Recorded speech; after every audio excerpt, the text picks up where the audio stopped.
Hi garden friends, I'm over here at the school garden. I just wanted to give you a garden tour around so that you could see what's growing in your garden. The garden is closed just like the playground is, but I wanted to show you what's growing and give you a look to see all the beautiful things that are happening in your school garden. So first of all, we're going to do a kind of a funny tour. Hold on, I hope you're sitting down, don't get too dizzy, but watch this.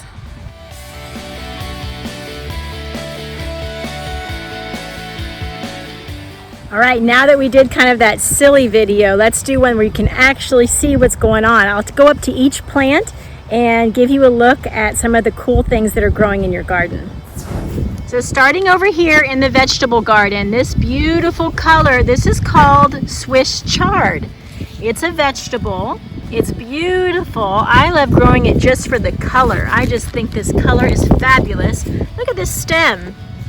This is a leafy vegetable that you could cook and cook it like you would cook spinach or kale or collard greens, or you could eat it fresh in your salad. So either way is fine, but it's just a beautiful leafy vegetable. It's doing pretty well, even though this is a winter, more of a winter or fall vegetable, because it's getting some shade from this tree. If it was out in the full sun, this chard would not look so good with the temperatures being as hot as they've been. Over here we've got potatoes growing, and the potatoes are not looking so great. That tells me that they are almost ready for digging up. So all of the food here in your garden is being donated to Cypress Assistance Ministries, which is a food pantry you've probably heard of, and they are loving all the fresh produce, fresh fruits and vegetables that we're bringing from all different school gardens in Cypress Fairbanks ISD. And so just know that all of your food is going to a very good use. It's going to the food pantry. This kale is called Dino Kale. And although it has some holes in it, something's been munching on it. Look at those holes. There are still some good leaves that are great for eating. It's Dinosaur Kale, so I wonder why someone named it that. Look at that leaf. Does that remind you of maybe a reptile? Pretty cool looking leaf. So this type of kale is known for growing very well even when the temperatures get warm. Over here, let me show you the strawberries. Another plant that does not like the heat, and this is not shaded, so that's why it's going downhill, and that's okay. We know that strawberries don't grow in the summertime here unless they're in the shade, so that's no problem. We're going to plant some okra in this spot, so once this spot is empty, we'll clean it out and then we'll put some okra seeds in. So strawberries that are leaving, dinosaur kale, red potatoes are underground, and this beautiful chard. Now look, it's on this side. Looks like we need some water, and I'm going to go ahead and take care of that, but it's been unusually hot the last few days. These are cucumbers that were planted, the seeds, but you can see how droopy, they're kind of wilty. So we'll see if we can't get some water to these. And then over here is your tomato plant. And the tomato plant also needs a lot of water, so it's going to be happy when it gets some sprinkler water. But we've got flowers, that's a good sign. And then I spy some fruit under here. Let's zoom in. Do you see those tomatoes?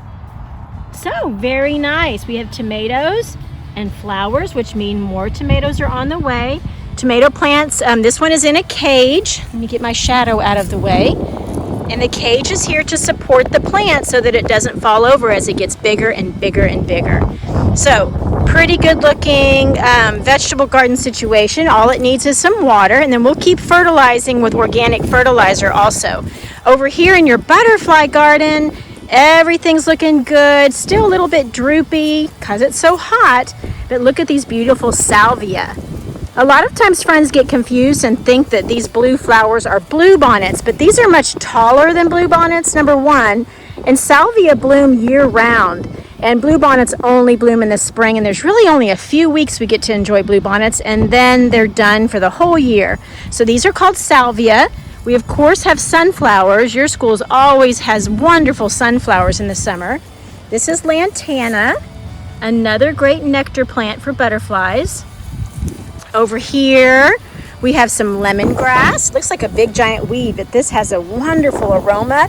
It smells like lemon scented, like cleaning, like lemon pine sol or lemon furniture polish. I'm trying to get the words out. It smells amazing. This big purple tree is called Duranta, and the butterflies and bees love it as well. So look at these fabulous flowers.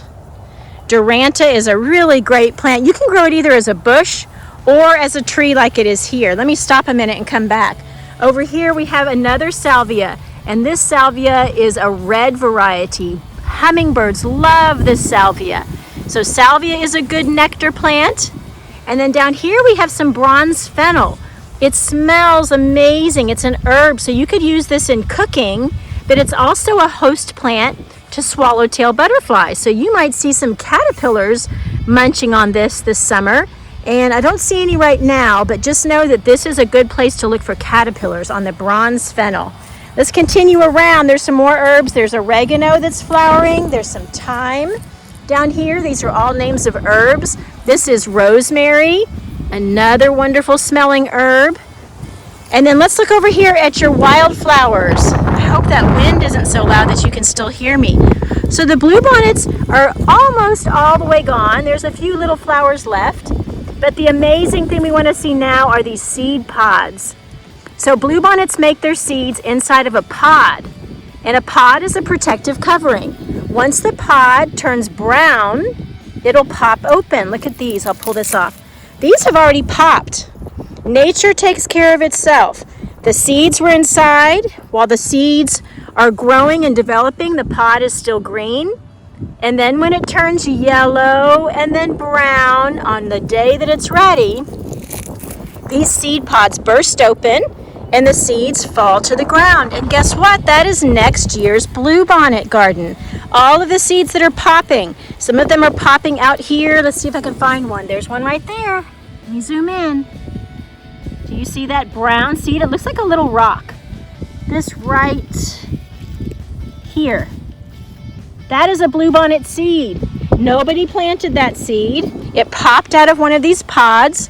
And now in the fall, when it starts to rain in September-ish time of year, the seed will germinate. And we'll start to see new little bluebonnet plants growing for the next season. So we'll keep our eye on that for next year when we're in the garden together. So over here we've got two different pretty flowers. There's one that's coreopsis. And then another one is called Indian blanket or blanket flower. Beautiful wildflowers. Here are the seeds that are ready. Look at that. So the flower petals are gone. Let me get these seeds off. Look at those seeds. Isn't that amazing?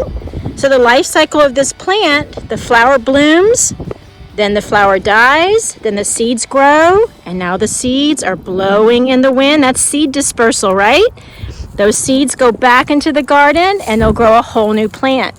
So you can see all the different stages right here. A blooming flower, one that's about to bloom, one that's already done blooming, and then here are the seeds that are ready to fall to the ground. So that's your garden. It looks amazing. We're going to keep taking care of it for you. Pretty much all it needs is water over the summer. We'll keep replanting some food. I hope you'll have a great summer, and we just wanted to show you around. See you soon.